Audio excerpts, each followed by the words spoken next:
We're talking about a mass working class political party.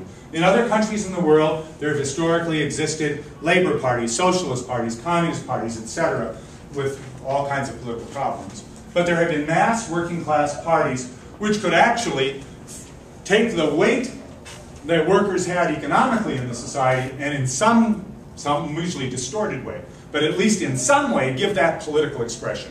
Today, the workers in the United States do not have a vehicle to give expression to their needs and demands. That vehicle has yet to be created.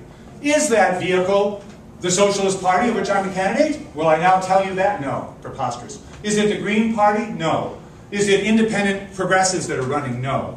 But my view is this. By going out there and creating a political party and staking out a certain position and getting people to move to the left of the Democrats, we play a very important role as the catalyst of what will be that working class upheaval that will split the Democratic Party and send all those Democrats and all those people who don't vote at all in our direction. But there has to be some place for them to go. You have to have said, we're a party, we have a program, we have principles, we have a platform. Come this way so we can have... Now, what would a mass working class political party in this country look like? It would have millions and millions of members. The working class in this country is how many people? About 140?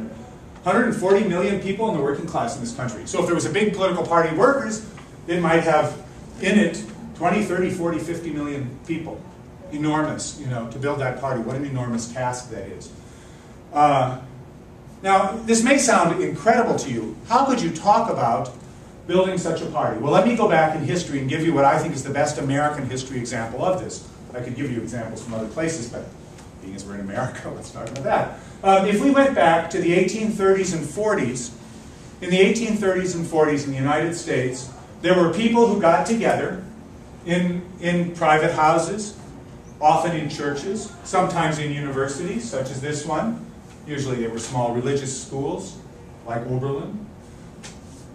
And they sat, we were just in Chillicothe, Michael and I, we went up there, I spoke at the NAACP meeting. I also did an interview at the local television station. It's the only town television station, I think, and it's in the high school, and it's run by high school kids and their teachers. It was very cool. But while we were there, we went for a walk, and we came to a little church, and the church said, First Baptist Church. And one of its names had been First African Baptist Church. So it was a black people's church. In 1800 in Chillicothe. In 1830 it changed its name. First Anti-Slavery Baptist Church. This was all on a plaque. I saw that. It was very moving just to see that, to think of that. People in the 1830s and 40s said, we're going to meet together because in our nation there is an institution which is a block on both the economic and moral development of our country. That institution is keeping us from moving ahead. We can't make a better country as long as it exists. That institution was the plantation, based on slavery. And those very courageous people, who seemed very strange to their friends because they did outrageous things, men and women, black and white, imagine, black men and white women meeting together in the same room in the 1830s and 40s. Some of them who were freed people, some of them who had come up from slavery. And of course there were slaves involved in the abolitionist movement, in slavery in the South, of course, cooperating with people like Harriet Tubman, of course, and people like Frederick Douglass and Sojourner Truth and Garrison. All these people who made American history, they were kind of odd. They held a very radical position. We are way out there. We think the fundamental economic institution of our country is wrong. What was it? The plantation. And they said, and think of what that meant. The plantation was the institution of cotton in the South, the whole economy of the South based on King Cotton. The slavery in the South, that cotton went to the textile mills in the North. Everything in the United States, all the wealth of the United States, was being produced by that system of the plantation. And these people said, it's got to go. And they created a movement, and within 25 years, they had set the forces in motion, at one point later led by the revolutionary Eugene Debs, called him the greatest, most moral man in American history, John Brown, who went out there and said, we're going to overthrow slavery. Today in our country, we are in the same position.